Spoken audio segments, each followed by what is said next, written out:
Bismillahirrahmanirrahim. Alhamdulillahi Rabbil Alamin. Wassalatu wassalamu ala ashrafil anbiya'i wal mursalin. Nabiina Muhammadin sallallahu alaihi wasallam wa ala alihi wa sahbihi ajma'in. Muslimin dan muslimat yang dirahmati Allah. Assalamualaikum warahmatullahi wabarakatuh. Alhamdulillah, kita bersyukur kehadrat Allah Subhanahu wa taala di atas segala kurniaan Allah kepada kita. Segala apa yang kita minta mahupun apa yang tidak pernah kita minta, Allah Tuhan yang Maha Pemurah, Maha Pengasih, lagi Maha Penyayang, sentiasa memerhatikan kita, sentiasa mencukupkan keperluan-keperluan kita. Muslimin dan muslimat yang dirahmati Allah, dalam rangka kita menyambut Rabiul Awal dan kita menyelongkar kembali dan menghayati sirah serta akhlak Nabi kesayangan kita, Rasulullah sallallahu alaihi wasallam. Kita imbas kembali bagaimana Nabi kita sallallahu alaihi wasallam telah mewariskan kepada kita ajaran yang murni, ajaran yang cukup suci, ajaran yang boleh membuatkan kita ini hidup walau dalam apa suasana sekalipun. Kita hidup sebagai insan Rabbani, sebagai insan yang diredai oleh Allah Subhanahu wa taala.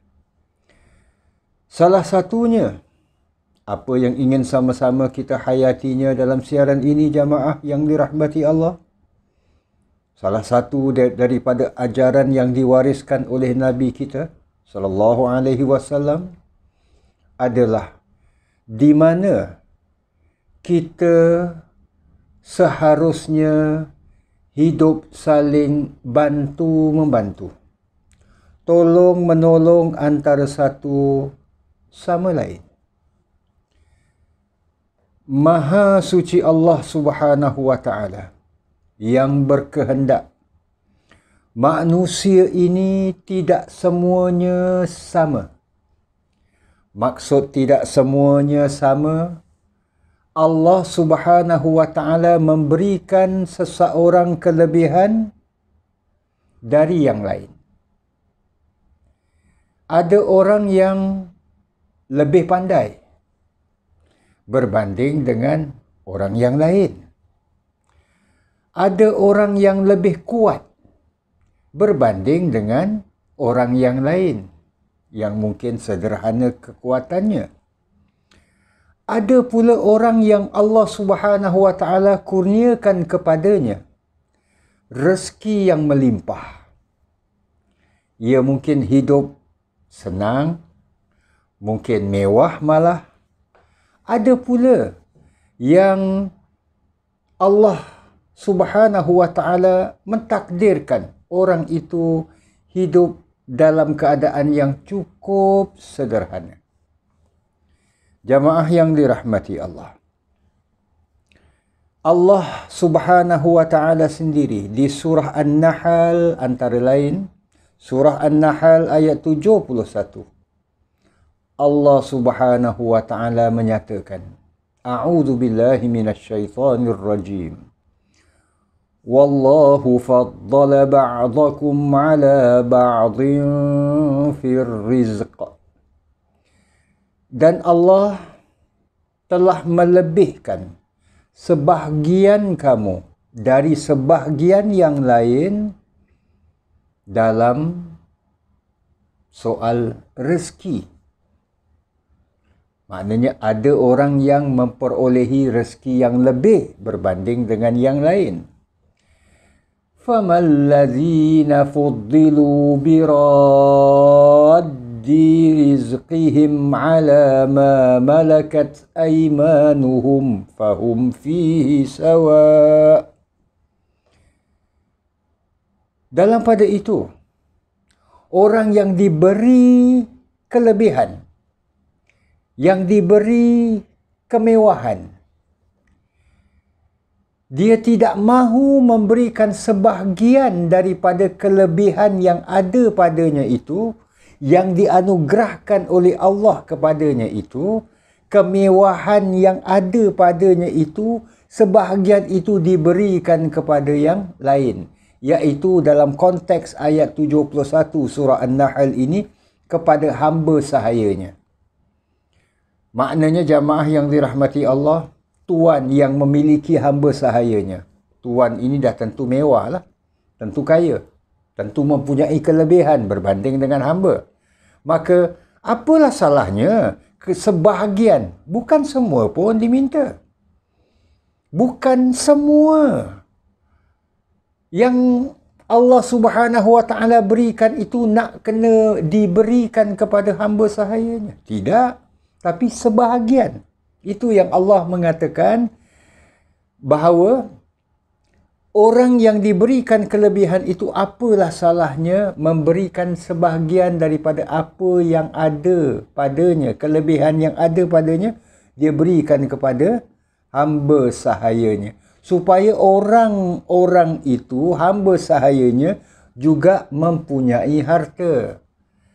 Memang tak perlu sebanyak tuannya. Tapi at least ada juga, kata orang tu, sedikit harta yang mana ia boleh kumpulkan. Kalau dalam suasana seorang hamba tu, dia dapat sikit-sikit dia kumpulkan dan akhirnya dia mampu untuk memerdekakan dirinya.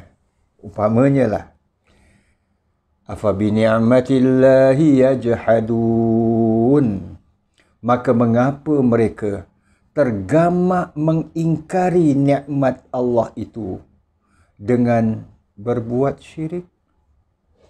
Jamaah yang dirahmati Allah, jelas ayat ini. Allah Subhanahu Wa Taala memberikan kelebihan kepada seseorang, lalu kelebihan ini wajarlah dikongsikan dengan yang lain. Jamaah yang dirahmati Allah, inilah hakikat kehidupan. Di mana kehidupan ini ada orang yang mempunyai kelebihan, ada orang yang kekurangan. Maka jangan sampai orang yang kekurangan ini meminta-minta. Orang yang tak makan akhirnya mati kelaparan. Contohnya, sedangkan orang yang kaya, yang punya banyak harta, yang hidupnya senang, yang hidupnya mewah, boleh berikan sebahagian daripada apa yang mereka ada. Boleh berkongsikan makanan, sebahagian daripada makanan yang mereka punya untuk diberikan kepada yang tidak berpunya ataupun yang kurang berpunya.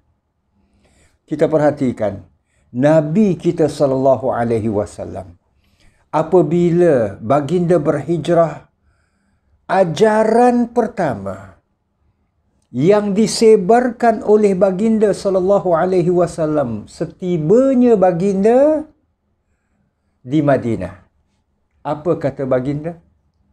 Ayyuhan nas, wahai sekalian manusia. Maknanya, orang yang mendengar pada ketika itu bukan hanya sekadar sahabat-sahabat yang telah memeluk Islam saja. Tidak. Malah ada daripada mereka yang turut menyaksikan ketibaan Nabi, tiba di Madinah, kedatangan Nabi ini, termasuk orang-orang yang masih lagi musyrik. Bahkan termasuk juga orang-orang Yahudi ketika itu. Perhatikan, jadi Nabi sampaikan kepada mereka yang sedang memerhatikan, dan inilah ajaran pertama. Ayuhan nas, kata Nabi, afshus salam, sebarkan salam. Jamaah dirahmati Allah, kita maklumkan, sebarkan salam bukan hanya bermaksud ataupun terhenti dengan ucapan Assalamualaikum bila berjumpa, dan bila yang mengucapkan Assalamualaikum diterima, Waalaikumsalam, dia pun menjawab. Bukan hanya sekadar afsyus salam, sebarkan salam, maknanya beri salam, Assalamualaikum, ataupun setakat berjabat tangan ke apa ke, ataupun pakai letak di dada saja ke, umpamanya. Tidak, bukan terhenti. Lafaz afsyus salam, sebarkan salam itu dalam bentuk ucapan-ucapan Assalamualaikum. Tidak. Yang dimaksudkan oleh Nabi, sebarkan salam ini, iaitu sebarkan kehidupan yang sejahtera, yang membawa keselamatan sesama kita. Termasuklah yang senang membantu yang susah. Agar yang susah ini tidak meminta-minta, ataupun yang susah ini kerana kelaparan mungkin, lalu mereka ini kerana nak mengisi perut mereka yang lapar, mereka mencuri ke, menipu ke, ataupun mungkin melakukan jenayah-jenayah yang lebih besar. Jadi sebelum sampai itu, sebarkan salam, afsyus salam. Bahkan dikuatkan lagi oleh Nabi SAW. Ayyuhan nas, wahai sekalian manusia, afsyus salam wa at'imut ta'am. Berikanlah makan. Nah, jamaah yang dirahmati Allah, Nabi kita sebarkan ajaran pertama ini demikianlah. Nabi tidak terus bila tiba di Madinah, Nabi katakan, aku ini seorang Nabi dan Rasul yang ingin mengajak kamu dirikan solat. Yang ingin mengajak kamu untuk menghancurkan patung-patung berhala yang ada kat rumah-rumah kamu. Tidak, bukan itu ajaran yang pertama Nabi sebarkan. Sebaliknya, Nabi katakan, sebarkan salam. Wujudkan kehidupan yang aman. Itu yang diajarkan oleh Nabi, yang diwariskan oleh Nabi. Kemudian, wujudkan hidup berpadu, saling bantu-membantu antara sama lain. Wa at'imut ta'am, berilah makan. Baru dalam waktu yang sama, kukuhkan iman dan takwa kamu. Wa sallu bil laili wan nasu niyam. Salatlah di malam hari ketika orang sedang tidur nyenyak. Akhirnya ini semua, tadkhulu jannata rabbika bisalam. Niscaya kamu akan masuk syurga Tuhan kamu ini dengan penuh sejahtera. Jadi jamaah yang dirahmati Allah, ini dasar ajaran Islam, di mana kehidupan yang diasaskan sifat keprihatinan. Keprihatinan maknanya orang yang berada, yang berpunya, yang ada kelebihan, membantu orang-orang yang lebih memerlukan. Sebab itulah jamaah dirahmati Allah, dalam ajaran Islam bila kita selongkar dengan lebih mendalam lagi, kita dapati adanya umpamalah seseorang itu tidak berpuasa, lalu ia tak sempat membayar puasa Ramadannya, puasa wajibnya. Apa yang perlu dilakukan setelah berlalunya setahun? Dia kena fidyah. Fidyah ni contoh ya, contoh. Fidyah ni dalam bentuk beri makan. Beri makan. Jadi jamaah yang dirahmati Allah, ini semua adalah ajaran-ajaran asas yang diajarkan. Maka itulah bagi orang yang berada, wajar memerhatikan sekelilingnya, orang-orang yang berada di sampingnya, untuk ia ini menempah tiketnya ke syurga Allah, iaitu dengan bersedekah, dengan berinfak, dengan memberi bantuan dan sebagainya. Sebab nak masuk syurga Allah bukan hanya sekadar dengan solat saja, bukan dengan pergi haji bertiap-tiap tahun umpamanya. Tetapi termasuklah nak memasuki syurga Allah Subhanahu wa taala ini dengan memberi bantuan sesama, mewujudkan rasa simpati, mewujudkan sikap berbudi untuk yang lain, keperluan manusia lain. Sebab ini hakikatnya. Hakikatnya adalah manusia ini tidak dikurniakan rezeki yang sama oleh Allah Subhanahu wa taala. Maka sebagai mengakui inilah hakikat kehidupan, inilah ketentuan Allah Subhanahu wa taala, maka wajarlah bagi yang berpunya, maka bersedekahlah, maka bantulah mereka yang lebih memerlukan. Di sinilah jamaah yang dirahmati Allah.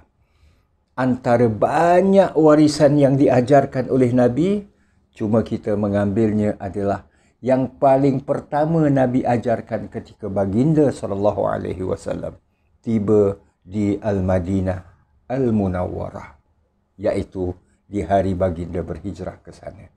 Mudah-mudahan ia menjadi suatu iktibar dan dorongan kepada kita yang ingin menghidupkan sunnah Nabi kita SAW, yang kita cintakan Nabi, malah yang kita ingin bersama-sama dengan baginda di syurga Allah Subhanahu wa taala malah. Maka marilah kita ikuti apa yang diajarkan oleh baginda SAW. Terima kasih para jamaah di atas kesudian bersama-sama. Mudah-mudahan secebis daripada apa yang diwariskan, yang diajarkan, yang diasuh dan dididik oleh Nabi kepada kita, insya-Allah dapat kita lakukan. Dan memberi bantuan ini pun tidak perlu banyak. Tidak perlu banyak. Sekadar mana yang termampu. Itu yang dikatakan sebahagian. Islam tidak pernah menetapkan sebahagian itu berapa banyak. Berapa banyak. Orang yang dalam walletnya, bila dia nak bersedekah, dia keluarkan daripada walletnya. Ini contoh, $100. $100 masukkan ke dalam tabung masjid. Contoh saja. Contoh.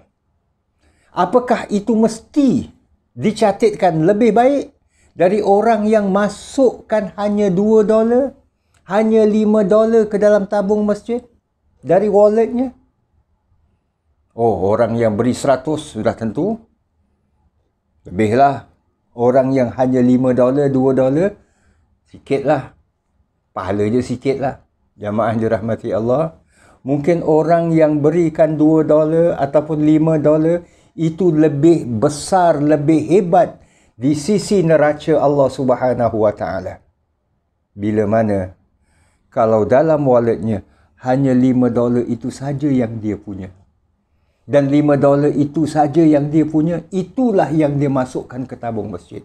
Sudah barang tentu ganjaran yang disediakan oleh Allah lebih besar. Namun akhirnya kita dapati bahawa sikap saling prihatin, suka membantu adalah merupakan ajaran yang diwariskan oleh Nabi kesayangan kita SAW. Terima kasih para jamaah. Kita berhenti di sini dulu dalam siaran ini. Aqulu qawli hadha wa astaghfirullahal azim li wa lakum wa lisairil muslimin. Wassalamualaikum warahmatullahi wabarakatuh.